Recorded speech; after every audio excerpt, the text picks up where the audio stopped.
Hello students. पिछले video में हमने देखा था कि हमने डिस्मिनोरिया पढ़ा था, कंट्रीब्यूशन पढ़ा था और लास्टली हमने कहाँ खत्म किया था, मेनोपॉज और उसके मैनेजमेंट में खत्म किया था। तो आइए अब स्टार्ट करते हैं हम एमनियोटिक फ्लूइड एम्बोलिज्म, जो कि प्रीवियसली क्वेश्चन में आया हुआ है। बेसिकली एमनियोटिक फ्लूइड एम्बोलिज्म का मतलब ये होता है कि जो मैटरनल सर्कुलेशन रहता है, ठीक है, उसमें क्या रहता है कि एमनियोटिक फ्लूइड और फीटल्स के सेल, फीटल के हेयर, फीटल की जो एक्स्ट्रा कवरिंग रहती है मेम्ब्रेन्स या फीटल की डेब्रिस, ये मैटरनल सर्कुलेशन में आ जाती है, जो कि ये बहुत ही रेयर कंडीशन होता है ऑप्स की कंडीशन में, और ये बहुत ही इमरजेंसी सिचुएशन रहता है। क्यों? क्योंकि इसके कारण हमारी जो मैटरनल जो माँ रहती है, जो ऑप्स की जो प्रेग्नेंट वुमेन रहती है, उसमें क्या होने के चांसेस रहते हैं, कार्डियो रेस्पिरेटरी कोलैप्स होने के चांसेस रहते हैं। तो आइए पढ़ते हैं। Amniotic fluid embolism is a rare and obstetric condition, ठीक है, caused by the entry of amniotic fluid, fetal cell, lanugo, vernix and fetal debris. Lanugo means होता है फीटल हेयर और वर्निक्स का मतलब होता है white protective covering of the fetus. तो ये क्या है, एमनियोटिक फ्लूइड एम्बोलिज्म एक रेयर और ऑप्स की इमरजेंसी कंडीशन होती है। इसमें होता क्या है कि एंट्री हो जाती है एमनियोटिक फ्लूइड की, फीटल सेल की, lanugo means fetal hair, vernix means white covering जो प्रोटेक्ट करती है बेबी को, और फीटल डेब्रिस ये कहां आ जाती है एंट्री करके, ये मैटरनल सर्कुलेशन में आती है। जिसके कारण क्या कॉज होता है मैटरनल, मतलब होता क्या है माँ में कि सडनली कार्डियो रेस्पिरेटरी कोलैप्स हो जाता है। सडनली मतलब तुरंत कोलैप्स हो जाता है। क्या कोलैप्स होता है? कार्डियो रेस्पिरेटरी, ठीक है। और उसके साथ साथ क्या होता है, disseminated intravascular coagulation, that is DIC. तो हमने क्या पढ़ा कि amniotic fluid, fetal hair, fetal के cell, vernix, vernix means white protective covering of the fetus, ये क्या हुए मैटरनल सर्कुलेशन में। मैटरनल ब्लड सर्कुलेशन में आते ही क्या हुआ, मैटरनल मतलब माँ को क्या हुआ, उसके कारण फीमेल को क्या हुआ कि उसके कार्डियो रेस्पिरेटरी कोलैप्स कर गए, और साथ ही साथ डीआईसी का केस हुआ। डीआईसी एक कंडीशन होती है, ये कोगुलेशन ब्लीडिंग से रिलेटेड कंडीशन रहती है, जो कि हम आगे पढ़ेंगे। अब बात कर लेते हैं कॉजेस की। तो कॉजेस बेसिकली क्या होते हैं इसमें कि मल्टीपैरिटी कंडीशन अगर हो, मल्टीपैरिटी हमने कई जगह देखा था, जैसे प्रीटर्म लेबर हमने जो प्रीवियस वीडियो में पढ़ा था उसमें भी हमने देखा था। मींस मान लो ट्विंस हो, ठीक है, साथ में advance maternal age above than 35, ठीक है, और प्लेसेंटा प्रीविया और प्लेसेंटा एब्रप्शन, ये बेसिकली एंटीपार्टम ह्यूमरेज होता है, मतलब खूब एक्सेसिव ब्लीडिंग होती है बिफोर डिलीवरी, और यूटेराइन का रप्चर हो जाना या trauma during labour. Uterine rupture या ट्रॉमा लेबर के दौरान क्या कहने का मतलब है कि हमारी जो यूटेराइन की जो ब्लड वेसल्स रहती है, यूटेराइन जो वीन रहती है, उनका एक्सपोज हो जाना।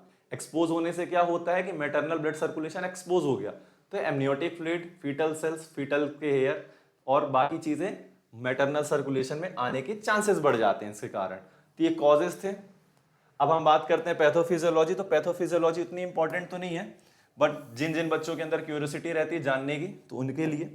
बाकी पेपर में आपको एमनियोटिक फ्लूइड एम्बोलिज्म का पहले डेफिनेशन लिखना है, जो कि मैंने आपको बताया कि रेयर और ऑप्स के इमरजेंसी कंडीशन रहती है, जिसमें इंटरनल सर्कुलेशन में एमनियोटिक फ्लूइड, फीटल्स के हेयर, फीटल की डेब्रिस, लेन्यूगो, ये सब चीजें मैटरनल सर्कुलेशन में आती हैं। और क्या होता है, कार्डियो रेस्पिरेटरी कोलैप्स होता है, और साथ ही साथ डीआईसी की कंडीशन डेवलप होती है।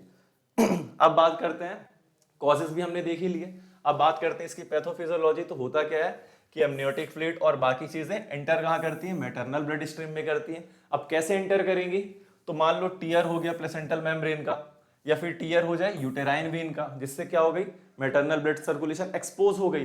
तो ये क्या करेंगे, एमनियोटिक फ्लूइड ये सब बाकी चीजें एंटर करेंगे। होगा पल्मोनरी वैसोस्पाज्म होगा, जिसके कारण क्या होगा, पल्मोनरी हाइपरटेंशन डेवलप होगी, और उसके कारण क्या होगा, एक्यूट राइट और लेफ्ट हार्ट फेलियर होगा। अब जब हार्ट फेलियर हो जाएगा तो उसके कारण क्या होगा कि एक्सट्रीम्स तक जो ब्लड रहता है वो पहुंचेगा नहीं, तो होगा क्या, हाइपोक्सिया कंडीशन डेवलप होगी। हाइपोक्सिया बेसिकली मींस होता है कि O2 कॉन्सेंट्रेशन गिर जाना। इसके कारण क्या होगा, जब हाइपोक्सिया डेवलप होगी तो हमारा कोगुलेशन कास्केड स्टार्ट हो जाएगा। कोगुलेशन कास्केड मतलब होता है एक प्रोसेस होता है, स्टेप बाय स्टेप का जो प्रोसेस रहता है उसको हम कास्केड कहते हैं। इससे क्या होता है कि क्लॉटिंग जो फैक्टर रहते हैं वो एक्टिवेट हो जाते हैं और क्लॉट होना चालू हो जाता है, मतलब पूरे बॉडी में क्या होगा, क्लॉटिंग स्टार्ट हो जाएगा, थक्के बनने चालू हो जाएंगे खून के। फिर एक टाइम ऐसा आता है जिससे होता क्या है कि जो क्लॉटिंग फैक्टर रहता है ना वो खत्म हो जाते हैं। क्लॉटिंग फैक्टर जैसे ही वो अपने लेवल से डिक्रीज करते हैं, तब क्या होता है, ब्लीडिंग अनकंट्रोल्ड हो जाती है, जिसे हम स्टॉप भी नहीं कर सकते। क्यों? क्योंकि कास्केड फैक्टर स्टार्ट होने से जितने भी हमारे जो क्लॉटिंग फैक्टर थे वो क्या हुए, एक्टिवेट हुए, और वो तुरंत ब्लड को क्या करने लगे, क्लॉट करने लगे। फिर एक टाइम ऐसा आया कि क्या हुआ, ये धीरे धीरे कम होने लगे क्लॉटिंग फैक्टर, तो ब्लीडिंग अपने आप स्टार्ट हो गई। तो उसी कंडीशन को हम क्या कहते हैं, डीआईसी कहते हैं। आई होप आपको पैथोफिजियोलॉजी समझ में आ गई। पेपर के लिए उतना इंपॉर्टेंट तो नहीं है, बट हाँ आपको जानने के लिए अच्छा लगता है इस चीजों को पढ़ने में कि हाँ हमें समझ में तो आ रहा है कि कैसे इसकी फिजियोलॉजी रहती है। अब बात करते हैं क्लिनिकल फीचर की। तो हमने क्या पढ़ा, डेफिनेशन पढ़ा पहले हमने एमनियोटिक फ्लूइड एम्बोलिज्म का, फिर हमने कॉजेस पढ़े। पैथोफिजियोलॉजी उतना इंपॉर्टेंट नहीं है, बट जिन्हें क्यूरियोसिटी रहती है जानने की उनके लिए ये था ये। अब हम बात करें क्लिनिकल फीचर जो कि पेपर में आते भी रहते हैं। तो क्लासिकल ट्रायड दिया हुआ है यहाँ पास कि सडनली रेस्पिरेटरी डिस्ट्रेस होता है, इसके कारण क्या होता है, dyspnoea that is shortness of breath होगी, साइनोसिस डेवलप हो जाएगा और हाइपोक्सिया कंडीशन डेवलप होगी। अगर कार्डियोवास्कुलर कोलैप्स होगा तो उससे क्या होगा, हाइपोटेंशन होगा, फीमेल शॉक में जा सकती है या कार्डियक अरेस्ट हो सकता है। फिर हम बात करते हैं डीआईसी की। डीआईसी बेसिकली क्या होता है, डिससेमिनेटेड इंट्रावास्कुलर कोगुलेशन, जिसमें होगा क्या, अनकंट्रोल्ड ब्लीडिंग रहेगी। कहां से होगी, यूट्रस से होगी, आईवी साइड से होगी, और जहां भी घाव हुआ होगा, वाउंड्स हुआ होगा, वहां से ब्लीडिंग अनकंट्रोल्ड हो जाएगी। तो आई होप आपको समझ में आया होगा एमनियोटिक फ्लूइड एम्बोलिज्म, उसके कॉजेस, उसकी पैथोफिजियोलॉजी, उसकी क्लिनिकल फीचर्स। अब हम बात करते हैं next, that is antepartum haemorrhage. Antepartum haemorrhage हमने कई जगह पढ़ा है। एंटीपार्टम हेमोरेज को कॉजेस देखते हुए, मतलब एंटीपार्टम हेमोरेज के चक्कर में प्रीटर्म लेबर हो रहा था और बाकी चीजों में भी एंटीपार्टम हेमोरेज हमने पढ़ा। जैसे अब हमने ऊपर भी पढ़ा एमनियोटिक फ्लूइड एम्बोलिज्म में भी हमने देखा कि placenta previa, placenta abruption, amniotic fluid embolism के कॉजेस भी हो रहे थे। तो ये बहुत ही इंपॉर्टेंट है जानना। तो एंटीपार्टम हेमोरेज में जो एंटी शब्द है इसका मतलब होता है बिफोर, पार्टम मतलब डिलीवरी, और हेमोरेज मींस ब्लीडिंग, मतलब बच्चा के डिलीवर होने के पहले जो ब्लीडिंग होती है उसे हम क्या कहते हैं, एंटीपार्टम हेमोरेज कहते हैं। लेकिन डिलीवरी होने के पहले और कब, तो basically after 28 weeks of gestation या आफ्टर 28 वीक्स ऑफ प्रेगनेंसी, मतलब 28 हफ्ते के बाद और बच्चा के डिलीवर होने के पहले, बेबी के डिलीवरी होने के पहले और 28 हफ्ते के बाद जो इनके बीच का समय है, इनके बीच अगर मान लो कोई भी ब्लीडिंग हो रही होगी तो वो क्या कहलाएगी, एंटीपार्टम हेमोरेज कहलाएगी। तो आइए पढ़ते हैं। It is defined as the bleeding from और into the genital tract. From means bleeding from the genital tract, that is external bleeding, और bleeding into the genital tract, that is internal bleeding. हमें external bleeding दिखेगा, हम visualise कर सकते हैं external bleeding को, और इंटरनल ब्लीडिंग को हम विजुअलाइज नहीं कर सकते क्योंकि वो अंदर ही अंदर कलेक्ट होते जा रही है ब्लीडिंग। और ये कब माना जाता है, आफ्टर 28 वीक्स ऑफ प्रेगनेंसी और before the birth of the baby या before the delivery of the fetus. इनके बीच के समय में जो भी ब्लीडिंग होती है एक्सटर्नल या इंटरनल, वो किस में आएगा, एंटीपार्टम हेमोरेज में आएगा। अब बात करते हैं इसके टाइप्स की। तो दो टाइप्स होते हैं इसके, पहला प्लेसेंटल कॉज और दूसरा एक्स्ट्रा प्लेसेंटल कॉज। तो प्लेसेंटल कॉज की बात करें तो दो तरह के कॉज होते हैं प्लेसेंटल कॉज में भी, पहला प्लेसेंटा प्रीविया और दूसरा प्लेसेंटा एब्रप्शन। प्लेसेंटा प्रीविया का मतलब होता है कि प्लेसेंटा का प्लांट हो जाना, कहां इम्प्लांट होना, कंप्लीटली और partially in the lower uterine segment, मतलब क्लोज टू दी सर्विक्स या लोअर यूटेराइन सेगमेंट में पार्शियली, मतलब थोड़ा बहुत या फिर पूरी तरीके से कंप्लीटली क्या हो जाना, प्लेसेंटा का इम्प्लांट हो जाना। ये एबनॉर्मल केस होता है, नॉर्मली लोअर यूटेराइन सेगमेंट में हमारा प्लेसेंटा नहीं होता, बट इस कंडीशन में होता है। तो क्या प्लेसेंटा प्रीविया की कंडीशन में क्या होता है कि लोअर यूटेराइन सेगमेंट के पास कंप्लीटली या पार्शियली क्या हो जाना, प्लेसेंटा का इम्प्लांट हो जाना। इसके कारण क्या होता है कॉजेस की पेनलेस, स्टार पॉइंट मार कर लीजिएगा कि पेन नहीं होता है, ब्राइट रेड कलर का वेजाइनल ब्लीडिंग दिखता है। तो प्लेसेंटा प्रीविया में क्या होता है कि painless bright red vaginal bleeding देखने को मिलता है। प्लेसेंटा प्रीविया का बेसिकली मतलब क्या होता है कि लोअर यूटेराइन सेगमेंट में कंप्लीटली या पार्शियली क्या हो जाना, इम्प्लांट हो जाना प्लेसेंटा का। और क्या होता है इसमें, पेनलेस मतलब पेन नहीं होता है, ब्राइट रेड वेजाइनल ब्लीडिंग हमें दिखती है। अब बात करते हैं प्लेसेंटल एब्रप्शन की। तो प्लेसेंटा एब्रप्शन बेसिकली क्या होता है कि premature separation of the normally situated placenta before delivery of the fetus. मतलब बेसिकली होना क्या चाहिए कि थर्ड स्टेज ऑफ लेबर तक जब पहुंचता है प्रोसेस, तो थर्ड स्टेज ऑफ लेबर में, मतलब सेकंड स्टेज ऑफ लेबर में फीटस बाहर आ जाता है, बेबी की डिलीवरी हो जाती है, और थर्ड स्टेज ऑफ लेबर में क्या होता है, प्लेसेंटा बाहर आता है। मतलब पहले बेबी बाहर आएगा, उसके बाद प्लेसेंटा का बाहर आना। बट इस कंडीशन में क्या रहता है प्लेसेंटल एब्रप्शन में कि डिलीवरी होने से पहले ही प्लेसेंटा का बाहर आ जाना, और प्लेसेंटा अपने करेक्ट पोजीशन में भी है।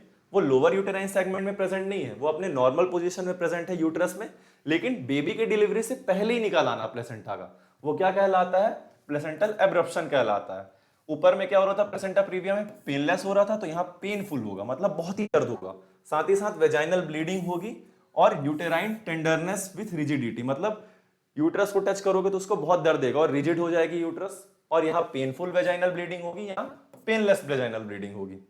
आई थिंक आपको क्लियर हो रहा होगा। तो हमने क्या क्या पढ़ा, पहले हमने एमनियोटिक फ्लूइड एम्बोलिज्म पढ़ा, उसके कॉजेस को पढ़ा, उसकी पैथोफिजियोलॉजी हमने जानी, क्लिनिकल फीचर्स देखे हमने, क्लासिकल ट्रायड देखा, उसमें भी हमने डीआईसी के बारे में समझा कि होता क्या है।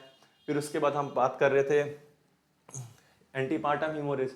एंटीपार्टम हीमोरेज को हमने समझा कि 28 वीक के बाद और बेबी की डिलीवरी के पहले इन टाइम पीरियड के बीच जो भी ब्लीडिंग होती है वो एंटीपार्टम हीमोरेज होता है। इसके दो कॉजेस पढ़े हमने, दो टाइप पढ़े बेसिकली, प्लेसेंटल कॉज और extra placental cause. Placental cause में हमने क्या पढ़ा, प्लेसेंटा प्रीविया पढ़ा और प्लेसेंटा एब्रप्शन पढ़ा। प्लेसेंटा प्रीविया में क्या हो रहा था कि जो प्लेसेंटा है अपने नॉर्मल जगह इम्प्लांट होने की, सॉरी अपने नॉर्मल पोजीशन में ना इम्प्लांट होके वो कहाँ हो गई इम्प्लांट, लोअर यूटेराइन सेगमेंट में आके वो इम्प्लांट कर गई, चाहे तो पार्शियली हो या फिर कंप्लीटली हो, जिससे कारण क्या हुआ, painless bright red vaginal bleeding हुई। फिर बात किया हमने प्लेसेंटा एब्रप्शन की। प्लेसेंटा एब्रप्शन में क्या था कि प्लेसेंटा जो है वो यूट्रस में नॉर्मल पोजीशन में इम्प्लांट हुई, लेकिन क्या दिक्कत हुई कि बेबी के डिलीवरी से पहले ही प्लेसेंटा का बाहर आ जाना, इसके कारण क्या हुआ, जो ब्लीडिंग हुई वो प्लेसेंटल एब्रप्शन कहलाई। इसमें पेनलेस था तो इसमें पेनफुल वेजाइनल ब्लीडिंग हुई, साथ ही साथ यूटेराइन टेंडरनेस और रिजिडिटी देखने को मिला। अब हम बात करते हैं एक्स्ट्रा प्लेसेंटल कॉज की। तो एक्स्ट्रा प्लेसेंटल कॉज बेसिकली क्या कहलाता है कि ब्लीडिंग जो हो रही है उसका कोई कॉज आइडेंटिफाइड नहीं है। प्लेसेंटल कॉज में क्या था कि ब्लीडिंग जो हो रही थी उसका हमको कॉज मालूम था, चाहे तो प्लेसेंटा प्रीविया के कारण होगा या फिर प्लेसेंटल एब्रप्शन के कारण होगा। लेकिन एक्स्ट्रा प्लेसेंटल कॉज में जो ब्लीडिंग हो रही है 28 वीक के बाद और डिलीवरी ऑफ द बेबी के पहले, वो हमें उसका कॉज नहीं मालूम, तो वो किस में आ जाएगा, एक्स्ट्रा प्लेसेंटल कॉज में आ जाएगा। उसका एग्जांपल दिया है कि वासा प्रीविया के कारण भी हो सकता है, सर्वाइकल इरोजन के कारण भी हो सकता है, या मान लो सर्विक्स में पॉलिप्स डेवलप हो या फिर सर्विक्स में कोई इन्फेक्शन हो, इन सब के कारण जो वेजाइनल ब्लीडिंग होगी वो एक्स्ट्रा प्लेसेंटल कॉज में आ जाएगा। तो आई थिंक आपको क्लियर हुआ एंटीपार्टम हीमोरेज कि क्या होता है, उसके टाइप्स क्या क्या होते हैं।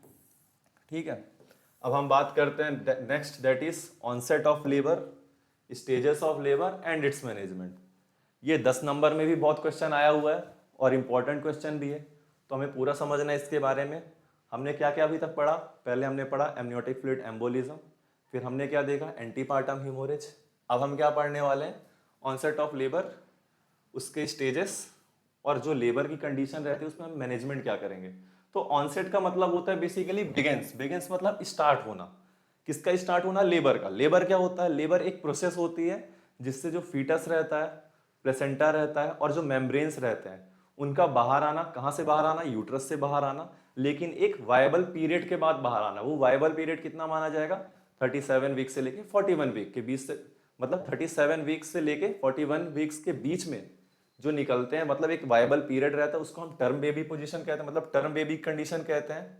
ये एक वायबल पीरियड रहता है और इसके बीच निकलने के साथ साथ क्या होना, यूटेराइन कॉन्ट्रैक्शन होना और सर्विक्स का डायलेशन होना। ये जो पूरी प्रोसेस रहती है इसी को हम क्या कहते हैं, लेबर कहते हैं। तो आइए पढ़ लेते हैं। तो लेबर इज द प्रोसेस, या एक तरीके की प्रोसेस होती है जिससे होता क्या है, by which the fetus, placenta and membranes are expelled from the uterus. मतलब यूट्रस से ये बाहर आ गया। क्या क्या चीजें बाहर आई, फीटस, प्लेसेंटा और मेम्ब्रेन, ये क्या हुई, यूट्रस से बाहर आई after the period of viability. Period of viability कितनी मानी जाएगी, 37 वीक्स टू 41 वीक्स। ठीक है, इस टाइम पीरियड में जो बेबी निकलता है इसको हम टर्म बेबी कहते हैं। अगर 37 वीक से पहले निकलता है तो वो प्री टर्म लेबर कहलाता है, जो कि हमने पढ़ चुका है प्रीवियस लेक्चर में, है ना। और अगर मान लो 41 वीक्स के बाद अगर मान लो डिलीवर हो रहा है तो वो पोस्ट टर्म कहलाएगा। और नॉर्मली क्या माना जाता है, पीरियड ऑफ वायबिलिटी 37 वीक्स से 41 वीक्स, है ना। तो लेबर क्या हुआ, प्रोसेस जिसके द्वारा फीटस, प्लेसेंटा और मेम्ब्रेन का, मेम्ब्रेन दैट इज जो कवर रहता है, प्रोटेक्टिव लेयर रहता है फीटस का इंट्रायूटेराइन लाइफ में, तो फीटस का, प्लेसेंटा का और मेम्ब्रेन का बाहर आना यूट्रस के after the period of viability that is 37 weeks to 41 weeks through regular uterine contraction associated with progressive cervical dilation, means ऊपर से क्या हो रहा है, यूट्रस जो है कॉन्ट्रैक्ट कर रहा है, जिससे बेबी क्या होगा, नीचे जाएगा, डिसेंड करेगा। लेकिन अगर मान लो सर्विक्स डायलेट ही नहीं होगा तो बेबी कैसे जाएगा। तो ये भी इंपॉर्टेंट है क्या होना, कि यूट्रस से फीटस, प्लेसेंटा और मेम्ब्रेन का बाहर आना कौन सा, वायबल टाइम पीरियड में, और बेसिकली क्या होगा, रेगुलरली यूटेराइन कॉन्ट्रैक्शन होगा और साथ ही साथ associated with progressive cervical dilation होना। आई होप आपको क्लियर हुआ होगा। अब बात कर लेते हैं मैकेनिज्म की, कि mechanism of onset of labour, मतलब लेबर की स्टार्ट होने की मैकेनिज्म क्या है। तो इसमें कई सारे फैक्टर काम करते हैं। पहला हार्मोनल फैक्टर, दूसरा यूटेराइन फैक्टर, तीसरा फीटल का खुद का फैक्टर और प्लेसेंटल फैक्टर। तो अपन को थोड़ी बहुत ही चीजें याद रखनी की जो कि काम करती हैं एक्चुअली। तो हार्मोनल फैक्टर में आपको याद रखना है कि इंक्रीज हो जाता है एस्ट्रोजन लेवल, साथ ही साथ क्या होता है, इंक्रीज हो जाता है sensitivity of the uterus to oxytocin. Oxytocin basically क्या करता है, यूटेराइन को कॉन्ट्रैक्ट करता है, तो यूट्रस की सेंसिटिविटी को बढ़ा देता है, किसके प्रति, ऑक्सीटोसिन के प्रति, और साथ ही साथ एस्ट्रोजन का लेवल बढ़ जाता है। इंक्रीज प्रोस्टाग्लैंडिन प्रोडक्शन, ये भी यूटेराइन कॉन्ट्रैक्शन में ही मदद करता है और बाकी चीजों में ही मदद करता है। तो अपने को तीन चीजें याद रखनी है हार्मोनल फैक्टर में, क्या क्या, एस्ट्रोजन की सिक्रेशन को बढ़ा देगा या लेवल को बढ़ा देगा, साथ ही साथ सेंसिटिविटी यूट्रस की ऑक्सीटोसिन के लिए बढ़ा देगा, और क्या करेगा, प्रोस्टाग्लैंडिन की प्रोडक्शन को बढ़ा देगा। अब बात करते हैं यूटेराइन फैक्टर। तो इंक्रीज यूटेराइन कॉन्ट्रैक्टिलिटी, यूट्रस को क्या करना है, कॉन्ट्रैक्ट करना है, तो कॉन्ट्रैक्टिलिटी को बढ़ा देगा। फीटल फैक्टर में क्या होगा कि इंक्रीज हो जाएगा फीटल कॉर्टिसोल प्रोडक्शन, ओके। और प्लेसेंटा क्या करेगा, बेसिकली प्लेसेंटल फैक्टर में वही सेम चीज, एस्ट्रोजन सिंथेसिस को इंक्रीज करेगा प्लेसेंटा, और प्रोस्टाग्लैंडिन की रिलीज को इंक्रीज करेगा। तो मैक्सिमम हमको क्या याद रखना है, एस्ट्रोजन को बढ़ाना है और प्रोस्टाग्लैंडिन की सिक्रीशन को बढ़ाना है। ये मैकेनिज्म था, चार चीजें थी, hormonal factor, uterine factor, fetal factor और प्लेसेंटल फैक्टर। तो आई होप मैकेनिज्म आपको समझ में आ गया होगा। अब हम बात करते हैं स्टेजेस ऑफ लेबर। तो तीन तरह की स्टेजेस होती हैं, ठीक है। पहली स्टेज क्या होती है, पहली स्टेज माना जाता है basically from onset of true labour pain to full cervical dilation, कितना, 10 सेंटीमीटर। मतलब फर्स्ट स्टेज ऑफ लेबर कब मानी जाएगी, जब ट्रू लेबर पेन स्टार्ट होगा, मतलब फीमेल को पेन होना स्टार्ट होगा, और पेन होने से लेके कब तक माना जाएगा, जब तक सर्विक्स डायलेट ना कर जाए 10 सेंटीमीटर तक, मतलब फुल्ली डायलेट ना कर पाए। पेन बेसिकली रेफरेंस होता है यूटेराइन कॉन्ट्रैक्शन का, जब यूटेराइन कॉन्ट्रैक्ट होता है तो पेन स्टार्ट होता है, और साथ ही साथ यूटेराइन कॉन्ट्रैक्ट होगा तो सर्विक्स को डायलेट भी होना पड़ेगा, तब तो बेबी डिसेंड कर पाएगा। तो पहला स्टेज कब माना जाएगा, कहां से लेके कहां तक माना जाएगा, पहला stage of labour true labour pen से लेके फुल सर्वाइकल डायलेशन तक का जो भी टाइम पीरियड होगा वो फर्स्ट स्टेज ऑफ लेबर कहलाएगा। इसमें इवेंट क्या क्या चलेगा, तो रेगुलर यूटेराइन कॉन्ट्रैक्शन, साथ ही साथ effacement and dilation of the cervix. Effacement का मतलब होता है थिनिंग ऑफ द सर्विक्स, और कितना थिन हो जाता है cervix, like a paper sheet, जो आप जिस कॉपी में आप पढ़ रहे होगे उस कॉपी की जितना जो पतला हो जाता है, जो थिकनेस हो जाती है, उसी को हम क्या कहते हैं, इफेसमेंट कहते हैं। और इसमें कौन कौन से फेजेस होते हैं, तो ये इंपॉर्टेंट नहीं याद रखना कि लेटेंट फेज या एक्टिव फेज, हमें बस ये याद रखना है कि ऑनसेट ऑफ मतलब starting of true labour pain, साथ ही साथ to fully cervical dilation, up to fully cervical dilation जो भी टाइम पीरियड होता है उसे हम क्या कहते हैं, फर्स्ट स्टेज ऑफ लेबर कहते हैं। इसमें इवेंट कौन कौन से हैं, तो रेगुलर यूटेराइन कॉन्ट्रैक्शन और effacement and dilation of the cervix. अब हम बात करते हैं कि अगर फर्स्ट स्टेज ऑफ लेबर में अगर मान लो कोई फीमेल पेशेंट आई, प्रेग्नेंट लेडी आई, तो उसका मैनेजमेंट कैसे करेंगे, तो उसका मैनेजमेंट हम क्या करेंगे, पहले एडमिट करेंगे पेशेंट को, उसकी वाइटल रिकॉर्डिंग्स लेंगे और प्रोग्रेस रिकॉर्ड करेंगे, किसके द्वारा, पार्टोग्राफ के द्वारा। तो ये बहुत ही इंपॉर्टेंट है, इसको स्टार मार्क बना लीजिएगा। पार्टोग्राफ की मदद से हम क्या करते हैं, रिकॉर्ड करते हैं, क्या करते हैं, प्रोग्रेस, मतलब कितना प्रोग्रेस हुआ, कौन सी स्टेज में पहुंचा बेबी, फर्स्ट स्टेज में कि सेकेंड स्टेज में कि थर्ड स्टेज में, कि कहां तक बेबी का क्या कंडीशन है, ये सब एसेस करने के लिए हम किसकी मदद से, पार्टोग्राफ की मदद से करते हैं। और साथ ही साथ हम क्या करेंगे, जो लेडी रहेगी उसको हम क्या करेंगे, पेन रिलीफ कराने के लिए शायद हम दवाई भी दे सकते हैं एनसेड्स ये सब, और साथ ही साथ इमोशनल सपोर्ट देंगे, क्योंकि उस समय इमोशनल सपोर्ट देना बहुत ही जरूरी होता है। तो हमने क्या क्या पढ़ा, पहले हमने पढ़ा एमनियोटिक फ्लूइड एम्बोलिज्म, उसके कॉजेस को जाना, उसके क्लिनिकल फीचर को जाना, उसकी पैथोफिजियोलॉजी जाना। पैथोफिजियोलॉजी तो उतनी जरूरी नहीं, लेकिन हमने कॉजेज और क्लिनिकल फीचर याद रखना है। क्लिनिकल फीचर उसके क्लासिकल ट्राइड दिए हुए थे, ठीक है। फिर उसके बाद हमने क्या पढ़ा, एंटीपार्टम हीमोरेज पढ़ा।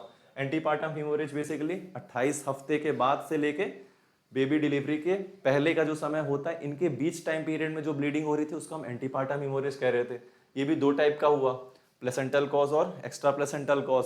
प्लेसेंटल कॉज बेसिकली क्या पढ़ा अपन ने, प्लेसेंटा प्रीविया पढ़ा और प्लेसेंटल एब्रप्शन पढ़ा।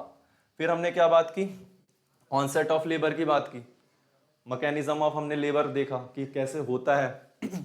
फिर हमने स्टेजेस ऑफ लेबर की बात की, तो उसमें से हमने पहला फर्स्ट स्टेज पढ़ा।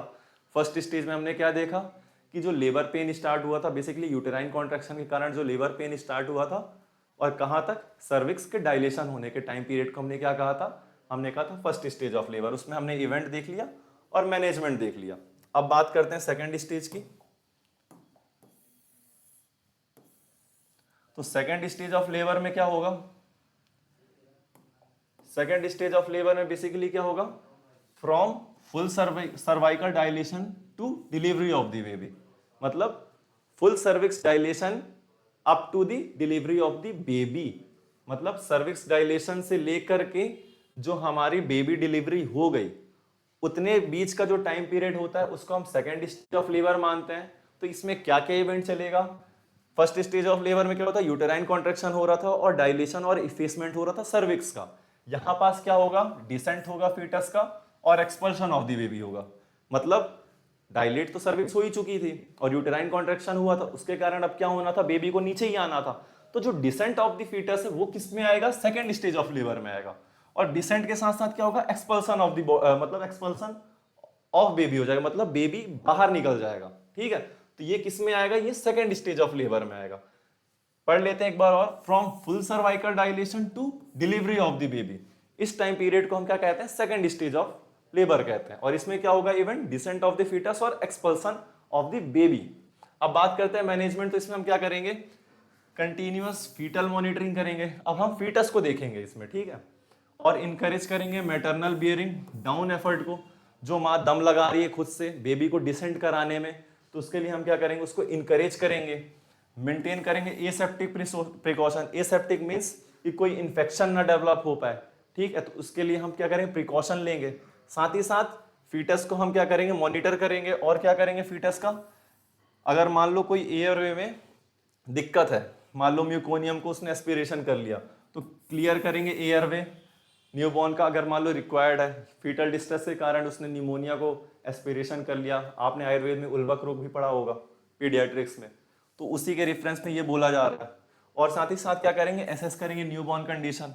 अबगार स्कोर सबने पढ़ा होगा पीडियाट्रिक्स में, जिससे हम क्या करेंगे, न्यूबॉर्न को एसेस कर पाएंगे। तो हमने क्या देखा मैनेजमेंट में, बेसिकली हमको सेकंड स्टेज में क्या करना है, second stage of labour management mainly और मोस्टली हमको बेबी के बारे में ही करना है कि जो न्यूबॉर्न पैदा हुआ है उसको हमें एसेस करना है, और साथ साथ माँ को हमको क्या करना है, सपोर्ट देना है, इमोशनल सपोर्ट देना है, एनकरेज करना है, क्योंकि वो डिसेंट करा रही है बेबी को खुद के दम से, है ना। अब बात करते हैं थर्ड स्टेज ऑफ लेबर की। तो थर्ड स्टेज ऑफ लेबर में हम क्या करेंगे, यार इसका टाइम पीरियड क्या है, तो अब डिलीवरी ऑफ द बेबी तो हो चुका है हमारा सेकंड स्टेज में, तो from delivery of the baby to delivery of the placenta and membranes. Membranes basically जो वाइट कवरिंग या वाइट प्रोटेक्टिव जो कवरिंग रहता है फीटस का ड्यूरिंग इंट्रायूटेराइन लाइफ, उसका भी बाहर आना। तो क्या क्या बाहर आना, प्लेसेंटा और मेम्ब्रेन का बाहर आना। कब से, डिलीवरी ऑफ द बेबी हो गई उसके बाद से प्लेसेंटा और मेम्ब्रेन का जब तक बाहर नहीं आ रहा है, जब बाहर आ जाएगा तो उस टाइम पीरियड को हम क्या कहेंगे, थर्ड स्टेज ऑफ लेबर कहेंगे। ओके, अब बात करते हैं मैनेजमेंट की। तो इसमें हम क्या करेंगे, give oxytocin after the delivery of the baby, मतलब बेबी की डिलीवरी के बाद हमको क्या करना, ऑक्सीटोसिन देना। ऑक्सीटोसिन क्या करेगा, यूटेराइन को कॉन्ट्रैक्शन करेगा, जिससे क्या होगा, प्लेसेंटा बाहर आ जाएगा। अगर मान लो नहीं आ रहा है तो फिर हम क्या करेंगे, मैनुअली निकालते हैं उसको, वो अलग मैनेजमेंट है। तीसरा क्या करेंगे, जब प्लेसेंटा बाहर आ जाएगा तो क्या करेंगे, यूटेराइन मसाज करेंगे। तो हमने क्या पढ़ा मैनेजमेंट में कि जैसे ही बेबी की डिलीवरी होगी तो हम क्या करेंगे, ऑक्सीटोसिन देंगे। दूसरा, जैसे ही अगर मान लो प्लेसेंटा डिलीवर होगी तो हम क्या करेंगे, यूटेराइन मसाज करेंगे। फिर हम क्या करेंगे, एग्जामाइन करेंगे प्लेसेंटा और मेम्ब्रेन को कि कंप्लीटनेस, मतलब कोई आगे चल के कोई खतरा ना डेवलप हो पाए, इसके लिए हम प्लेसेंटा और मेम्ब्रेन को हम एग्जामाइन करेंगे, इवेल्युएट करेंगे कि कोई आगे चल के ना खतरा हो। आई होप आपको समझ में आ गया होगा। तो हमने क्या पढ़ा, ऑनसेट ऑफ लेबर पढ़ा, मैकेनिज्म ऑफ लेबर पढ़ा, स्टेजेस ऑफ लेबर पढ़े। Stages of labour basically 3 type के स्टेजेस होते हैं उसमें, और फिर हर स्टेजेस में अलग अलग इवेंट और अलग अलग मैनेजमेंट हमने पढ़ा। फिर अब हम बात करते हैं आईयूएफडी के बारे में। एमनियोटिक फ्लूइड एम्बोलिज्म हो गया हमारा। उसके बाद हमने क्या पढ़ा, एंटीपार्टम हीमोरेज पढ़ा। फिर हमने onset of labour, stages of labour पढ़े, उसके मैनेजमेंट पढ़े। जो हमने अभी जो पढ़ चुका है ऑनसेट ऑफ लेबर, ये एक साथ 10 नंबर में भी दे सकता है या फिर 5 नंबर में भी दे सकता है कि थर्ड स्टेज ऑफ लेबर को आप उसकी मैनेजमेंट बताइए या उसमें कौन कौन सी इवेंट होती है।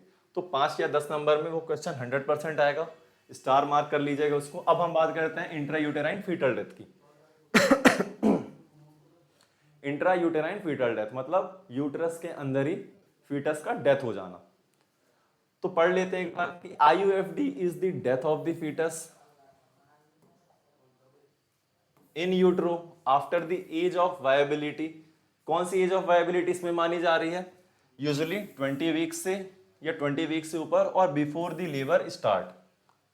ठीक है, हमने पहले ऑनसेट ऑफ लेबर में लेबर के बारे में क्या पढ़ा था कि एक एज ऑफ वायबिलिटी थी उसमें 37 वीक से 41 वीक्स, है ना। लेकिन आईयूएफडी की कंडीशन में क्या हो रहा है कि फीटस का डेथ हो जाना कौन सी एज ऑफ वायबिलिटी में, दैट इज 20 वीक्स या उसके ऊपर हो अगर फीटस, लेकिन लेबर स्टार्ट ना हुआ, मतलब जो 37 वीक है बेसिकली वहां तक अभी तक नहीं पहुंचा है।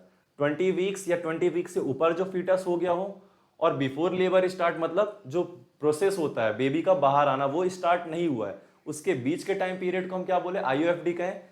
या बिफोर लेबर स्टार्ट की जगह आप लिख सकते हो 37 वीक के पहले और 20 वीक्स तक या उसके ऊपर। प्री टर्म लेबर में हमने क्या पढ़ा था कि 28 वीक से ऊपर और बिफोर स्टार्ट ऑफ लेबर या बिफोर 37 वीक। इसमें हम क्या पढ़े 20 वीक्स और 37 वीक के पहले। तो ये कंफ्यूज मत होइएगा, प्री टर्म लेबर में 28 वीक के बाद लेकिन 37 वीक के पहले। और अपन आईयूएफडी में क्या देख रहे हैं कि 20 वीक का फीटस हो गया या उसके ऊपर हो चुका है लेकिन 37 वीक्स के पहले। ठीक है, तो कंफ्यूज मत होना। तो आईयूएफडी में क्या होता है कि फीटस का डेथ हो जाना यूट्रस में कब, 20 वीक्स के 37 वीक्स के पहले हो।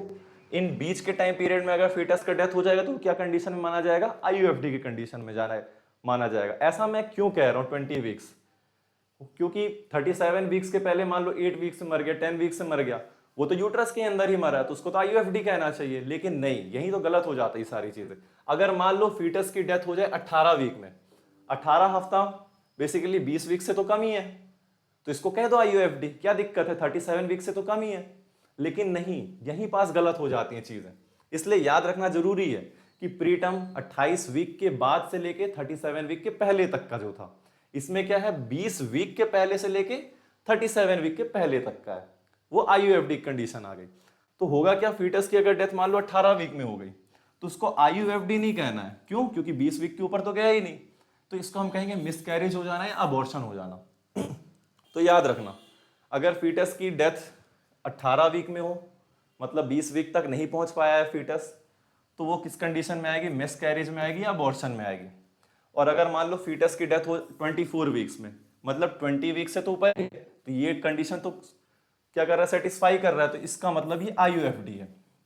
आई होप क्लियर हुआ होगा आपको आईयूएफडी। अब बात कर लेते हैं अपन कॉजेस की। तो इसमें कॉजेस मैटरनल कॉज होगा, प्लेसेंटल कॉज होगा, फीटल कॉज होगा। तो सबसे पहले बात करते हैं मैटरनल कॉज की। Maternal cause basically hypertensive disorder होना प्रेगनेंसी के दौरान, प्रेग्नेंट लेडी में क्या होना, हाइपरटेंसिव डिसऑर्डर। कौन कौन से होते हैं, प्रीक्लैम्पशिया, इक्लैम्पशिया। इक्लैम्पशिया मतलब होता है कि हाई बीपी के साथ सीजर्स आ रहे हैं, तो उसके भी लिए अलग ही हमको प्रोटोकॉल करना पड़ता है, मैनेजमेंट करना पड़ता है। लेकिन ये कॉज है हाइपरटेंसिव डिसऑर्डर प्रेग्नेंट लेडी में होना, ये कॉज होता है आईयूएफडी का। साथ ही साथ सीवियर एनीमिया हो जाना और साथ ही साथ इन्फेक्शन होना। किसका इन्फेक्शन होना, torch infection. T stands for basically toxoplasmosis, O stands for other infection and R stands for rubella, C stands for cytomegalovirus and H that is herpes। तो क्या क्या हमने पढ़ा, हमने पढ़ा मैटरनल कॉज में पहले हाइपरटेंसिव डिसऑर्डर होना प्रेगनेंसी के दौरान, सीवियर एनीमिया कंडीशन डेवलप हो जाना, इन्फेक्शन होना किसका, torch infection, auto immune disorder के कारण या RH इनकम्पेटिबिलिटी के कारण क्या होता है, फीटस की डेथ होने की चांसेस रहती है। अब बात कर लेते हैं प्लेसेंटल कॉज। प्लेसेंटल कॉज में प्लेसेंटा एब्रप्शन, किसका पार्ट है ये? बेसिकली ये APH that is antepartum haemorrhage जो हम पढ़ चुके हैं अभी। या मान लो कॉर्ड का प्रोलैप्स हो जाना, कॉर्ड का प्रोलैप्स होना मतलब कॉर्ड का अम्बलाइकल कॉर्ड का बाहर आ जाना, या फिर ट्रू नॉट हो जाना मतलब अम्बलाइकल कॉर्ड की गठान बंध जाना, जिससे क्या होगा ब्लड सर्कुलेशन स्टॉप हो जाएगी, और कॉर्ड का कंप्रेशन हो जाना, ये प्लेसेंटल कॉज हो गया। अब बात करते हैं फीटल कॉज की, तो कोई कॉन्जेनाइटल एनोमेली होना फीटस में, बचपन से ही कोई एबनॉर्मेलिटीज होना, क्रोमोसोमल एबनॉर्मेलिटीज के कारण फीटस की डेथ हो जाना, और आईयूजीआर, आईयूजीआर मतलब इंट्रायूटेराइन ग्रोथ रिटार्डेशन, ये ओलिगोहाइड्रामिनोस के कारण भी कॉज होता है, और अदर कॉजेज भी रहते हैं, जिससे क्या होता है ग्रोथ रिटार्ड कर जाता है, और इतना रिटार्ड कर जाता है जिससे क्या होता है फीटस की डेथ भी हो जाती है। तो हमने क्या पढ़ा? हमने पढ़ा आईयूएफडी किसको कहते हैं, तो 20 वीक से ऊपर और 37 वीक से पहले जो फीटस की डेथ होती है इन टाइम पीरियड के बीच में, उसको हम क्या कहते हैं? इंट्रायूटेराइन फीटल डेथ कहते हैं। फिर हमने कॉज पढ़ा, maternal cause, placental cause, fetal cause. अब बात करते हैं क्लिनिकल फीचर की और इन्वेस्टिगेशन और मैनेजमेंट की। तो क्लिनिकल फीचर बेसिकली क्या है कि फीटस की डेथ हो गई है तो हमें मूवमेंट तो दिखाई नहीं देगा, तो absent of fetal movement, absence of fetal heart sound, इतना तो लिख ही लोगे। फीटल की डेथ हो गई तो ना ही मूवमेंट दिखेगा, ना ही फीटस की हार्ट साउंड सुनाई देगी अपने को, और साथ ही साथ uterus fails to increase in size, क्योंकि फीटस तो ग्रो कर नहीं रहा है, तो यूट्रस की जो साइज है वो बढ़ेगी नहीं, फेल्स कर जाएगी। ठीक है, तो ये क्लिनिकल फीचर हो गया। अब इन्वेस्टिगेशन की बात करें तो अल्ट्रासोनोग्राफी, जो कि कंफर्मेटरी टेस्ट होता है आईयूएफडी के लिए, और हमको क्या दिखेगा यूएसजी के थ्रू? अल्ट्रासोनोग्राफी में हमें दिखेगा स्पाल्डिंग साइन, याद रख लेना सबको, स्पाल्डिंग साइन का मतलब होता है ओवरलैपिंग ऑफ स्कल बोन, मतलब बेबी का जो स्कल बोन रहेगा वो एक दूसरे से ओवरलैप रहेगा, जिसको हम क्या कहते हैं? स्पाल्डिंग साइन कहते हैं। और ये किसके थ्रू दिखता है? अल्ट्रासोनोग्राफी के थ्रू हमें ये दिखता है, इस तरह का साइन। अब बात करते हैं मैनेजमेंट की, क्या क्या मैनेजमेंट करेंगे आईयूएफडी में? तो क्या करेंगे अपन? काउंसलिंग करेंगे पेशेंट को और उसकी फैमिली को, ठीक है। और जो बेबी जो अंदर ही रह गया है, जो मर चुका है, उसके लिए क्या करेंगे? इंडक्शन करेंगे कि यूटेराइन का कॉन्ट्रैक्शन हो, और जो पार्ट ऑफ कंसेप्शन है या जो फीटस है उसको बाहर निकालने के लिए। तो इंडक्शन ऑफ लेबर किसके थ्रू करते हैं? प्रोस्टाग्लैंडिन ऑक्सीटोसिन के थ्रू। ये क्या करता है? यूटेराइन को कॉन्ट्रैक्ट कराएगा, जिससे जो पार्ट ऑफ कंसेप्शन है यूट्रस के अंदर वो बाहर आ जाएगा। साथ ही साथ हम क्या करेंगे? पोस्ट डिलीवरी एवेल्युएशन करेंगे, मतलब एग्जामिन करेंगे प्लेसेंटा और फीटस को कि क्या कॉजेज रहे हैं, फीटल कॉज तो नहीं है कि प्लेसेंटल कॉज तो नहीं है आईयूएफडी होने के, जिससे क्या हो कि आगे चल के ये चीजें वापस ना हो, रिकरेंस ना हो पाए। तो हम क्या क्या कर रहे हैं मैनेजमेंट में? काउंसलिंग करेंगे बेबी को या पार्ट ऑफ कंसेप्शन को बाहर निकालने के लिए, हम यूटेराइन कॉन्ट्रैक्शन के लिए ड्रग्स देंगे, कौन कौन सी? ऑक्सीटोसिन या प्रोस्टाग्लैंडिन, ठीक है। साथ ही साथ हम क्या करेंगे? पोस्ट डिलीवरी एवेल्युएशन करेंगे, प्लेसेंटा और फीटल की हम इवेल्युएट करेंगे कि कॉजेस कौन से थे। अपन ने 3 कॉज पढ़े थे, मैटरनल कॉज पढ़े थे, प्लेसेंटल कॉज पढ़े थे और फीटल कॉज पढ़े थे आईयूएफडी में। तो इससे हम कॉजेस को पता करेंगे कि कहीं फीटल कॉज तो नहीं था या प्लेसेंटल कॉज तो नहीं था, अगर था भी तो आगे चल के फिर ना हो पाए आईयूएफडी की कंडीशन, इस कारण हम पोस्ट डिलीवरी इवेल्युएशन करेंगे। आई होप आपको समझ में आया हो। तो हमने क्या क्या देख लिया? हमने सबसे पहले देखा एमनियोटिक फ्लूइड एम्बोलिज्म, फिर हमने क्या देखा? एंटीपार्टम हेमोरेज के बारे में देखा, फिर उसके बाद हमने क्या पढ़ा? उसके बाद हमने पढ़ा उसके बाद हमने क्या पढ़ा है, मैं भी भूल ही जा रहा हूँ क्या क्या मैं पढ़ा चुका हूँ। आईयूएफडी तो अभी हमने पढ़ा, इसके पहले हमने क्या पढ़ा? हाँ, लेबर, स्टेजेस ऑफ लेबर, ये बहुत ही इंपॉर्टेंट है। तो एमनियोटिक फ्लूइड एम्बोलिज्म के बाद एंटीपार्टम हेमोरेज, उसके बाद अपन ने onset of labour, stages of labour पढ़े। ये 5 नंबर और 10 नंबर में आता ही आता है, तो प्लीज ढंग से पढ़िएगा आप। Onset of labour, stages of labour, उसके मैनेजमेंट। फिर हमने पढ़ा इंट्रायूटेराइन फीटल डेथ, ये भी आता है एग्जामिनेशन में, लेकिन जो अपन ने बात की अभी ऑनसेट ऑफ लेबर, ये बहुत ही ज्यादा इंपॉर्टेंट है, इसके चांसेस ज्यादा रहते हैं एग्जाम में आने के। अब हम बात करते हैं fetal attitude, lies, position and presentation की। मतलब लेबर की कंडीशन आते समय जो फीटस रहता है उसका क्या एटीट्यूड है, उसकी क्या लाई रहती है, उसकी क्या पोजीशन और क्या प्रेजेंटेशन रहती है। मान लो 37 वीक्स तक हम पहुंच चुके हैं अब, तो उस समय हम फीटस को देखेंगे कि उसकी पोजीशन क्या क्या है, जिससे हम इवेल्युएट कर पाए कि डिलीवरी नॉर्मल होनी है कि सर्जिकल होनी है, ठीक, जिससे हम प्रिपेयर कर पाए आगे से। तो सबसे पहले हम समझते हैं फीटल एटीट्यूड के बारे में। फीटल एटीट्यूड मतलब होता है कि जो फीटस का जो हेड है, उसका जो ट्रंक है, उसका जो लिम्स है, उसका एक दूसरे के साथ क्या रिलेशन है। तो नॉर्मली ये माना जाता है कि इंट्रायूटेराइन लाइफ में फीटस जो रहता है वह यूनिवर्सल फ्लेक्शन कंडीशन में रहता है। तो आइए एक बार पढ़ लेते हैं। तो fetal attitude basically of the fetal head, trunk and limbs to one another, मतलब एक दूसरे के साथ फीटस की हेड, उसकी ट्रंक, उसकी लिम्स का एक दूसरे के साथ क्या रिलेशन है। तो नॉर्मली या जनरल कंडीशन कहूं तो यूनिवर्सल फ्लेक्शन रहता है, मतलब ओवरऑल बॉडी जो फीटस रहता है वो पूरा सिकुड़ा हुआ रहता है मदर के वॉर्म में। हेड फ्लेक्स रहेगा उसका, चिन ऑन चेस्ट, मतलब उसकी जो चिन रहेगी वो चेस्ट में ऐसे करके टच रहेगी। साथ ही साथ आर फ्लेक्स्ड ओवर थोरेक्स, मतलब ऐसे चिपके हुए हाथ रहेंगे बेबी के। और थाई फ्लेक्स्ड रहेगा ऑन दी एब्डोमेन, और लेग फ्लेक्स्ड रहेगा एट नीज, घुटने के पास से उसके जो पैर रहेंगे वो मुड़े रहेंगे ऐसे करके। और जो एब्डोमेन रीजन है उधर उसके पास क्या आ जाएगी, थाई आ जाएगी। तो आप पूरा समझ गए। क्वेश्चन मार्क होके जब अपन मान लो ठंडी लगती तो अपन क्वेश्चन मार्क की तरह सो जाते हैं ना, उसी पोजीशन में बेबी भी रहता है कि उसका गर्दन, उसका हाथ चेस्ट रीजन में, उसका पैर रहता है एब्डोमेन रीजन में, और घुटने के पास से पैर मुड़े रहता है। ठीक है, तो ये था यूनिवर्सल फ्लेक्शन की कंडीशन। अब हम बात करते हैं फीटल लाई। फीटल लाई का मतलब होता है कि जो मदर का जो लॉन्ग एक्सिस रहता है, ठीक है, या मैटरनल स्पाइन मान लो, और जो फीटस का जो लॉन्ग एक्सिस रहता है उनका एक दूसरे के साथ क्या रिलेशनशिप रहता है। तो मान लो ये मदर का है, ये तो परमानेंट रहेगा, मदर का लॉन्ग एक्सिस सीधा ही रहेगा। जो भी चेंजेस आएगा वो किस में आएगा, फीटस में आएगा। तो फीटस का मान लो फीटस सीधे ही है, सीधे में दो कंडीशन बनती है, उसकी हेड चाहे तो अपवर्ड रहेगी या हेड नीचे रहेगा। दूसरी कंडीशन क्या बनेगी, दूसरी कंडीशन में ये रहेगा कि फीटस हो सकता है कि इस कंडीशन में हो, ट्रांसवर्स सेक्शन में हो। तीसरी कंडीशन क्या बनेगी कि फीटस किसी भी एंगल में हो सकता है मैटरनल स्पाइन के। ठीक है, तो पहले अपन बात कर लेते हैं लॉन्गिट्यूडनल लाई की। लॉन्गिट्यूडनल लाइन में क्या रहता है कि फीटल स्पाइन पैरेलल रहता है मैटरनल स्पाइन के। अब इसमें भी दो कंडीशन बनती है, बेबी का चाहे तो हेड अपवर्ड रहेगा या हेड डाउनवर्ड रहेगा। हेड अपवर्ड रहेगा तो उसको हम क्या बोलेंगे, सिफेलिक प्रेजेंटेशन। और अगर मान लो हेड अगर डाउनवर्ड है तो क्या कहलाएगा, वो सिफेलिक पोजीशन कहलाएगा। हेड अगर डाउनवर्ड है तो क्या कहलाएगा, सिफेलिक प्रेजेंटेशन कहलाएगा। लेकिन अगर मान लो हेड अपवर्ड है तो कंडीशन कौन सी कहलाएगी, ब्रीच प्रेजेंटेशन कहलाएगी। आइडियली क्या होना चाहिए, सिफेलिक प्रेजेंटेशन होना चाहिए नॉर्मल डिलीवरी के लिए। अब बात करते हैं ट्रांसवर्स लाई में। तो ट्रांसवर्स लाई में क्या होगा, फीटल का स्पाइन जो है परपेंडिकुलर रहेगा मैटरनल स्पाइन के। मैटरनल स्पाइन हमेशा स्ट्रेट रहेगा, फीटल स्पाइन मतलब ऐसे हो गया तब तो परपेंडिकुलर बनेगा, दैट इज 90 डिग्री का एंगल बनेगा। तो इसको हम क्या कहते हैं, शोल्डर प्रेजेंटेशन भी कहते हैं।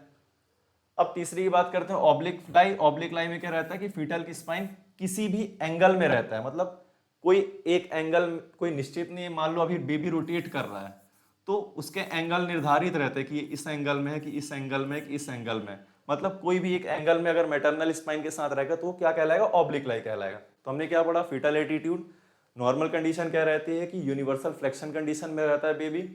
फिर हमने पढ़ा फीटल लाई। फीटल लाई बेसिकली रिलेशनशिप रहता है मदर की लॉन्ग एक्सिस से फीटल की लॉन्ग एक्सिस का, जिसमें हमने तीन चीज पढ़ी, कौन कौन सी, लॉन्गिट्यूडनल लाई, ट्रांसवर्स लाई, ऑब्लिक लाई। ट्रांसवर्स लाई में शोल्डर पोजीशन हो, शोल्डर प्रेजेंटेशन हो जाता है। लॉन्गिट्यूडनल लाई में दो केसेस बनते हैं, पहला सिफेलिक प्रेजेंटेशन जिसमें बेबी का हेड डाउनवर्ड रहता है, और दूसरा ब्रीच प्रेजेंटेशन। ब्रीच प्रेजेंटेशन में बेबी का हेड अपवर्ड रहता है। अब बात करते हैं प्रेजेंटेशन की। तो प्रेजेंटेशन बेसिकली होता है कि जो फीटल का जो भी पार्ट लोअर यूटेराइन सेगमेंट मतलब सर्विक्स के क्लोज जो भी फीटस का पार्ट अटैच हो रहा है उसको हम क्या कहेंगे, प्रेजेंटेशन कहेंगे। तो पढ़ लेते हैं, the fetal part that occupies the lower uterine segment is called presentation. Lower uterine segment का मतलब होता है सर्विक्स के पास। फीटल का जो भी पार्ट अगर सर्विक्स के पास आके अटैच होगा वह प्रेजेंटेशन कहलाएगा। अगर मान लो सिफेलिक प्रेजेंटेशन मतलब बेबी का अगर head close to the cervix या लोअर यूटेराइन सेगमेंट में आके अटैच हुआ तो वो क्या कहलाएगा, सिफेलिक प्रेजेंटेशन कहलाएगा। इसमें भी चार सब टाइप बताए गए हैं, वर्टेक्स, ब्रो, फेस और सिंसिपुट। वर्टेक्स मतलब chin on chest, chin on chest मतलब जो ये बेबी का जो चिन रहेगा वो ऐसे करके चेस्ट की ओर फ्लेक्स रहेगा। ब्रो पोजीशन बेसिकली क्या होता है कि हेड पार्शियली एक्सटेंशन रहता है, जो बेबी का हेड फ्लेक्स्ड का मैंने बेबी का हेड ऐसे फ्लेक्स्ड रहेगा, फ्लेक्स्ड में पार्शियली एक्सटेंशन कर गया तो मतलब बेबी का हेड थोड़ा सा ऊपर की ओर आ गया, इसको क्या कहें, ब्रो पोजीशन कहें। The third is face, face head full extension मतलब जो बेबी एक्सटेंशन पीछे की ओर चले जाना। और द लास्ट इज सिंसिपुट, ये क्या होते हैं, सिफेलिक प्रेजेंटेशन के 4 सब टाइप हैं। सिंसिपुट क्या रहता है, ब्रो और फेस के बीच की पोजीशन रहती है जिसमें स्लाइटली स्ट्रेट हेड रहता है। ब्रो में क्या था कि पूरी तरीके से फ्लेक्स ना होके हल्का सा फ्लेक्स था। फिर उसके बाद फेस कंडीशन में क्या है, बेबी का हेड एक्सटेंशन में चला गया। फिर उसके बाद सिंसिपुट में क्या होगा, बेबी का हेड हल्का सा स्ट्रेट रहेगा। अब बात करते हैं ब्रीच प्रेजेंटेशन। ब्रीच प्रेजेंटेशन में क्या रहता है, बेबी का हेड नीचे ना रह के ऊपर रहता है, मतलब लोअर यूटेराइन सेगमेंट में बेबी का हेड नहीं टच होगा। इसमें हो सकता है कि बटॉक हो बेबी का, या हो सकता है कि बेबी का जो लेग्स रहता है, जो फिट रहता है, वो टच करे लोअर यूटेराइन सेगमेंट में। तो इसमें भी 3 सब टाइप बने, कौन कौन से, फ्रैंक ब्रीच, कंप्लीट ब्रीच और फुटलिंग ब्रीच। फ्रैंक ब्रीच मतलब होता है कि baby is in the sitting position, मतलब मान लो ये बेबी है और ये इसका बटॉक रीजन है और उसके ये 2 पैर हैं, तो बेबी ऐसी सिटिंग पोजीशन में रहता है जिसमें होता क्या है कि उसका जो बटॉक रहता है वो डाउन में रहता है और फिट जो रहते हैं वो अप नियर दी फेसेस रहता है। ये फेस है बेबी का, ये उसका बटॉक है और उसके जो पैर है वो अपवर्ड है, तो अपने बटॉक के रीजन में वो बैठा हुआ है, तो उसका जो बटॉक रीजन है वो लोअर यूटेराइन सेगमेंट को टच कर रहा है, तो इसको हम क्या कहेंगे, फ्रैंक ब्रीच कहेंगे। दूसरा कंप्लीट ब्रीच होता है। कंप्लीट ब्रीच में क्या रहता है कि बेबी सिट करता है क्रॉस लेग पोजीशन में, जैसे कि ये बेबी है तो उसका पैर जो रहेगा वो ऐसे करके क्रॉस लेग्ड पोजीशन में बैठे रहेगा, वो पलथी पलथी मार के बैठा रहेगा ऐसे करके। The third one is footling breach. Footling breach में क्या रहता है कि जो बटॉक रहता है उसके नीचे पैर चला जाता है, मतलब बटॉक अप अपवर्ड आ जाता है। The baby bottom is higher up than the feet of the fetus, मतलब पैर उसका नीचे चला जाता है। और इन तीनों पोजीशन में हमको क्या करना पड़ता है, नॉर्मल डिलीवरी नहीं हो पाती तो सिजेरियन सेक्शन के थ्रू, मतलब सी सेक्शन के थ्रू हमें सर्जरी करके ऑपरेट करके बेबी को निकालना पड़ता है। तो ये बहुत जरूरी है कि फीटल का एटीट्यूड, उसकी लाई, उसकी प्रेजेंटेशन को जानना, जिससे डिलीवरी के टाइम हमें आसानी हो या मैनेजमेंट करने में आसानी हो। अब बात कर लेते हैं शोल्डर प्रेजेंटेशन, ठीक है। तो शोल्डर प्रेजेंटेशन में क्या होगा, बेबी ट्रांसवर्स लाई करेगा जो अपन ने पढ़ ही चुका है। एटीट्यूड पढ़ लिया, लाई पढ़ लिया। लाई में हमने 3 तरह का लाई पढ़ा। First is longitudinal lie. Longitudinal lie में क्या हो रहा था, मैटरनल लॉन्ग एक्सिस और फीटल का लॉन्ग एक्सिस क्या हो रहे थे, पैरेलल थे एक दूसरे के। उसमें भी दो केसेस बन रहे थे कि बेबी का हेड अगर डाउनवर्ड होगा तो वो सिफेलिक प्रेजेंटेशन कहलाएगा, अगर बेबी का हेड अपवर्ड होगा तो वो ब्रीच प्रेजेंटेशन कहलाएगा। फिर हमने देखा ट्रांसवर्स लाई में क्या हो रहा था कि शोल्डर प्रेजेंटेशन हो रहा था, और फिर हमने ऑब्लिक लाई देखा था। अब बात करते हैं हम पोजीशन की। तो एटीट्यूड हो गया, लाई हो गया, प्रेजेंटेशन हो गई। प्रेजेंटेशन का मतलब फीटस का कौन सा पार्ट लोअर यूटेराइन सेगमेंट को टच कर रहा है, वह उसका प्रेजेंटेशन हो रहा था। अब बात करते हैं पोजीशन का। तो position basically where the presenting part is pointing inside the mother pelvis. तो सबसे पहले मदर पेल्विस याद रखो कि मदर पेल्विस जो रहता है वह 4 पार्ट में डिवाइडेड है, left anterior, right anterior, left posterior and right posterior, ये 4 पार्ट है। अब मैटरनल पेल्विस में जो प्रेजेंटिंग पार्ट है, जो बेबी का जो प्रेजेंटिंग पार्ट है जो टच किया है लोअर यूटेराइन सेगमेंट को, वो किस साइड पॉइंटिंग कर रहा है, उसी को हम क्या कहते हैं, पोजीशन कहते हैं। तो मान लो प्रेजेंटेशन की बात करते हैं। सिफेलिक प्रेजेंटेशन हमने पढ़ा था। सिफेलिक प्रेजेंटेशन में हमने 4 चीजें पढ़ी थी, लेकिन हम यहाँ 2 को ले रहे हैं सिफेलिक प्रेजेंटेशन में। ये ब्रीच प्रेजेंटेशन है और ये शोल्डर प्रेजेंटेशन है। तो सिफेलिक प्रेजेंटेशन में वर्टेक्स की बात करते हैं, तो इसमें क्या पॉइंटिंग करेगा बेबी का, ऑसिपुट जो रहेगा वो पॉइंट करेगा मैटरनल पेल्विस की ओर। फेस अगर होगा तो मेंट्रम करेगा पेल्विस की ओर डिनोट, पॉइंटिंग करेगा। और ब्रीच पोजीशन में रहेगा तो सैक्रम, बेबी का सैक्रम क्या रहता है, स्पाइन का पार्ट रहता है। और अगर मान लो शोल्डर प्रेजेंटेशन में है बेबी, तो क्या चीज पॉइंटिंग करेगा मैटरनल पेल्विस में, एक्रोमियन प्रोसेस। शोल्डर जॉइंट में आप एक्रोमियन प्रोसेस पढ़ोगे तो वो एक्रोमियन प्रोसेस पॉइंटिंग करेगा मैटरनल पेल्विस में। और एक चीज याद रखें कि जो लेफ्ट ऑसिपिटल एंटीरियर रहता है ये बहुत ही कॉमन और मोस्ट फेवरेबल रहता है normal delivery, that is vaginal delivery के लिए। आई होप आपको समझ में आया होगा। फीटल एटीट्यूड, लाई, उसकी प्रेजेंटेशन और पोजीशन के बारे में, उसमें भी जो एलओए रहता है, ठीक है, मतलब लेफ्ट ऑसिपिटल एंटीरियर रहता है, ये क्या रहता है बेसिकली मोस्ट कॉमन और मोस्ट फेवरेबल रहता है वेजाइनल डिलीवरी में। अगर मान लो ब्रीच प्रेजेंटेशन है तो ब्रीच प्रेजेंटेशन में आपको हमेशा सिजेरियन सेक्शन ही करना पड़ेगा। अगर आप मैनुअली अगर एब्डोमेन में बेबी को रोटेट कर पाओ तो ठीक, अगर नहीं कर पाए, बेबी डिसेंड करने चला गया या फिक्स्ड हो गया वहां पास आके, तो वो रोटेट नहीं हो पाएगा, जिससे सिजेरियन सेक्शन ही करना पड़ेगा।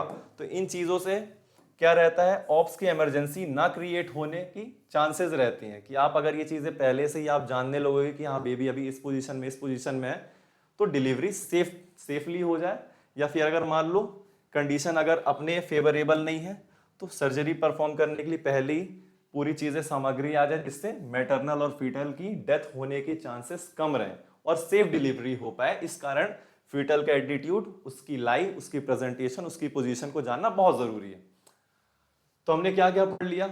सबसे पहले हमने पढ़ा एमनियोटिक फ्लूइड एम्बोलिज्म, फिर उसके बाद हमने क्या पढ़ा, उसके बाद हमने पढ़ा एंटीपार्टम हेमोरेज, फिर उसके बाद हमने क्या पढ़ा, एंटीपार्टम हेमोरेज के बाद हमने ऑनसेट ऑफ लेबर पढ़ा, स्टेजेस ऑफ लेबर पढ़े, दैट इज 3 टाइप्स के लेबर होते हैं। फिर उसके बाद हमने क्या पढ़ा, उसके बाद हमने ये पढ़ा फीटल लाई प्रेजेंटेशन। अब हम क्या पढ़ रहे हैं, अब पढ़ेंगे हम abnormal puerperium and its management. Puerperium का मतलब क्या होता है, पहले हम परप्यूरियम जानेंगे तब तो हम समझ पाएंगे ना कि एबनॉर्मल परप्यूरियम क्या है। तो सबसे पहले नॉर्मल परप्यूरियम के बारे में जानते हैं। तो होता क्या है कि जब बेबी का डिलीवरी होता है तो जो यूट्रस रहता है और जो बाकी जो रिप्रोडक्टिव ट्रैक रहते हैं, मतलब जो रिप्रोडक्टिव सिस्टम रहते हैं, उनका क्या रहता है कि 6 हफ्ते के अंदर वो जो अपने रिकवरी प्रोसेस में आते हैं या फिर जो भी फिजियोलॉजिक फंक्शन रहता है वो वापस अपने नॉर्मल स्टेट में आने के लिए जितना टाइम पीरियड लगता है, टाइम पीरियड बेसिकली 6 हफ्ते ही लगते हैं, तो उसको हम क्या कहते हैं, परप्यूरियम कहते हैं। तो एक बार इंग्लिश पढ़ लेते हैं इसकी। तो puerperium is the period of 6 week, क्या, puerperium is the period of 6 week after delivery, during which the reproductive organ that is uterus etcetera means Fallopian tube और बाकी चीजें and maternal physiology return to the non pregnant stage. मतलब जो delivery हो गई women की तो उसके बाद का टाइम पीरियड, मतलब 6 हफ्तों का टाइम पीरियड, उसमें क्या हो जाए, जो फिजियोलॉजिक फंक्शन थे बॉडी के और साथ ही साथ जो भी रिप्रोडक्टिव ऑर्गन थे उनका किस स्टेट में आ जाना, वापस रिटर्न हो जाना नॉन प्रेग्नेंट स्टेट, मतलब नॉर्मल स्टेट में आ जाने के टाइम पीरियड को, मतलब डिलीवरी स्टेट से या प्रेग्नेंट स्टेट से नॉर्मल स्टेट में आने के time period that is 6 weeks का जो रहता है उसको हम क्या कहते हैं, परप्यूरियम कहते हैं। और इसी प्रोसेस में यही जो 6 हफ्ते के बीच जो चल रही है प्रोसेस, वापस नॉर्मल स्टेट मतलब नॉन प्रेग्नेंट स्टेट में आने के लिए जो भी ये प्रोसेस चल रही है, इसमें अगर कोई भी डेविएशन आई तो उसको हम क्या कहेंगे, एबनॉर्मल परप्यूरियम कहेंगे। तो आई होप आपको एबनॉर्मल परप्यूरियम समझ में आ गया होगा। अब बात करते हैं इसकी मैनेजमेंट कैसे करनी है। तो सबसे पहले इसके कॉजेज जानते हैं। जब कॉजेज हम जान जाएंगे तब तो हम इसकी मैनेजमेंट कर पाएंगे। तो पहला कॉज दिया हुआ है प्लूरल सेप्सिस। प्लूरल सेप्सिस क्या होता है, बेसिकली इंडोमेट्राइटिस के कारण हो सकता है या यूरिनरी ट्रैक्ट इंफेक्शन के कारण हो सकता है, ठीक है। पोस्टपार्टम हिमोरेज, पोस्टपार्टम अभी हमने एंटीपार्टम पढ़ा था, अब हम पोस्टपार्टम हिमोरेज, मतलब पोस्ट मतलब आफ्टर, पार्टम मतलब डिलीवरी और हिमोरेज मतलब बेबी के डिलीवरी के बाद जो ब्लीडिंग हो रही है वो पोस्टपार्टम हिमोरेज। तो इसमें क्या होगा, प्राइमरी 2 तरीके का होता है पोस्टपार्टम हिमोरेज, पहला प्राइमरी और दूसरा सेकेंडरी। प्राइमरी मतलब होता है कि डिलीवरी के 24 घंटे अंदर, 24 घंटे के अंदर जो भी ब्लीडिंग हो रही है वो क्या कहलाएगी, प्राइमरी पोस्टपार्टम हिमोरेज कहलाएगी। बेबी की डिलीवरी के 24 घंटे के अंदर जो ब्लीडिंग होती है वो क्या कहलाती है, पोस्टपार्टम हिमोरेज कहलाती है। सेकेंडरी बेसिकली 24 आवर के बाद लेकिन 6 वीक्स तक के बीच, मतलब 24 आवर टू 6 वीक्स के बीच जो भी ब्लीडिंग हो रही है वो क्या कहलाएगी, सेकेंडरी पोस्टपार्टम हिमोरेज कहलाएगी। तो हमने कॉजेस क्या क्या देखे, परप्यूरियल सेप्सिस हो जाना, पोस्टपार्टम हिमोरेज, इसके कारण क्या होता है, जो नॉर्मल स्टेट में आने के लिए हमारी या फीमेल की जो बॉडी रिकवर कर रही होती है उसमें डेविएशन आ जाता है परप्यूरियल सेप्सिस के कारण या फिर पोस्टमार्टम हीमोरेज के कारण वो अपने नॉर्मल या नॉन प्रेग्नेंट स्टेट में नहीं आ पाती है। ये कॉजेज थे। और कौन कौन से कॉजेज हैं? तो सब इनवॉल्यूएशन ऑफ यूट्रस मतलब failure of uterus to return to its normal size, जो यूट्रस रहता है उसका फेल कर जाना या असमर्थ हो जाना अपने नॉर्मल पोजीशन या अपने नॉर्मल साइज में आने में, तो उसको सब इनवॉल्यूएशन ऑफ यूट्रस कहते हैं। Fourth, breast complication means breast का इनलार्जमेंट हो जाना या ब्रीस्ट में एब्सेस हो जाना। जब हम कॉज जानेंगे तब तो मैनेजमेंट कर पाएंगे, इस कारण एबनॉर्मल परप्यूरियम और उसके मैनेजमेंट से पहले हमें कॉज जानना जरूरी है। कॉज जानेंगे तब हम मैनेजमेंट कर पाएंगे। तो अभी तक हम कितने कॉज पढ़ लिए? 4 कॉज पढ़ लिए। पहला कौन सा? परप्यूरियल सेप्सिस। दूसरा क्या? पोस्टपार्टम ह्यूमरेज। तीसरा क्या? सब इनवॉल्यूएशन ऑफ यूट्रस मतलब यूट्रस का जो साइज है वो फेल कर जाए अपने नॉर्मल पोजीशन में या नॉर्मल साइज में आने में। तीसरा हमने ब्रीस्ट में कॉम्प्लिकेशन पढ़े, क्या क्या कॉम्प्लिकेशन की ब्रीस्ट का इनलार्जमेंट हो गया या ब्रीस्ट में एब्सेस डेवलप हो गया। और फिफ्थ क्या है? Urinary complication. यूरिनरी कॉम्प्लिकेशन में क्या होता है? रिटेंशन ऑफ यूरिन होना या फिर यूरिनरी ट्रैक्ट इन्फेक्शन होना। अब हम बात करते हैं छठवां, that is psychological disorder. Psychological disorder में क्या आएगा? ब्लूज या डिप्रेशन हो जाना। अब इसकी मैनेजमेंट की बात करते हैं। कॉजेस हमने देख लिए एबनॉर्मल परप्यूरियम के, अब इसकी मैनेजमेंट। तो सबसे पहले क्या करना है? जनरल मेजर्स करना है, हॉस्पिटल में एडमिनिस्ट्रेशन करना है, एडमिशन करना है उसका। साथ ही साथ क्या करना है? मॉनिटर करना है वाइटल साइन। अगर आपको कुछ समझ में नहीं आ रहा है किसी भी डिजीज के मैनेजमेंट में तो इतना तो लिख ही देना कि जनरल मेजर्स हमें क्या क्या लेना है? हॉस्पिटल में एडमिट करना है, वाइटल रिकॉर्डिंग्स चेक करनी है, उसकी हाइड्रेशन और न्यूट्रिशन को मेंटेन करना है। साथ ही साथ हमें, अब यहाँ पास से देखो, ये 3 चीज तो कॉमन है किसी भी डिजीज में। कोई भी अगर मैनेजमेंट पूछे तो ये लिख देना, बिल्कुल बेधड़ाक से लिख देना, ये चीज आपका नंबर कहीं नहीं घटेगा। अब बात करते हैं इसमें क्या करेंगे एबनॉर्मल परप्यूरियम में। तो इन्वेस्टिगेशन करेंगे अपन। इन्वेस्टिगेशन क्या करेंगे? सीबीसी यूरिन एग्जामिनेशन और साथ ही साथ अल्ट्रासाउंड करेंगे। ठीक है, अगर मान लो कोई रिटेन प्रोडक्ट है या पोस्टमार्टम हिमोरेज हो रहा है तो उसमें हम क्या करेंगे? अल्ट्रासाउंड करेंगे। सीबीसी करेंगे जिससे हमें इन्फेक्शन के कॉज पता चल जाएंगे, यूरिनरी ट्रैक्ट इन्फेक्शन हो रहे हैं कि नहीं हो रहे, या यूरिनरी एग्जामिनेशन हम कर लेंगे। अब बात करते हैं मैनेजमेंट की। तो मैनेजमेंट ऑफ परप्यूरियल सेप्सिस में क्या है? ब्रॉड स्पेक्ट्रम में बात करें तो आईवी एंटीबायोटिक्स देंगे। कौन कौन सी? एम्पिसिलिन देंगे, जेंटामिसिन कॉम्बिनेशन या मेट्रोनिडाजोल के साथ हम देंगे एंटीबायोटिक्स। कोई इन्फेक्शन होगा तो, मतलब परप्यूरियल सेप्सिस में हमको क्या करना है? ब्रॉड स्पेक्ट्रम एंटीबायोटिक देना। सेप्सिस मींस ही होता है इन्फेक्शन। अब इन्फेक्शन के लिए हम क्या देंगे? एंटीबायोटिक। लेकिन कौन सी एंटीबायोटिक? Ivy antibiotic. कौन सी? वो भी ब्रॉड स्पेक्ट्रम। उसका कॉम्बिनेशन दिया हुआ है कि एम्पिसिलिन, जेंटामिसिन और मेट्रोनिडाजोल। फिर हम बात करते हैं, रिमूव करेंगे रिटेन प्रोडक्ट अगर प्रेजेंट है। रिटेन प्रोडक्ट में मान लो पार्ट ऑफ कंसेप्शन अगर कुछ चीजें रह गई हो तो उसको निकालना जरूरी है। फिर तीसरी बात करते हैं management of postpartum haemorrhage. Postpartum haemorrhage में हमको क्या करना है? एसेस करना है ABC. ABC means airway, breathing और सर्कुलेशन। और इसमें कौन सी ड्रग्स देना है? Uterotonics. Uterotonics basically the drugs which induce uterine contraction. अगर यूटेराइन कॉन्ट्रैक्शन होता है तो उससे क्या होती है? जो यूटेरस में जो ब्लड वेसल्स रहती हैं वो भी कॉन्स्ट्रिक्ट कर जाती है। कॉन्स्ट्रिक्ट करने से क्या होती है कि जो ब्लीडिंग रहती है वो स्टॉप कर जाती है। तो कौन कौन सी हमें ड्रग्स देनी चाहिए? मिथाइल अर्गोमेट्रिन, मीजोप्रोस्ट्रोल और ऑक्सीटोसिन।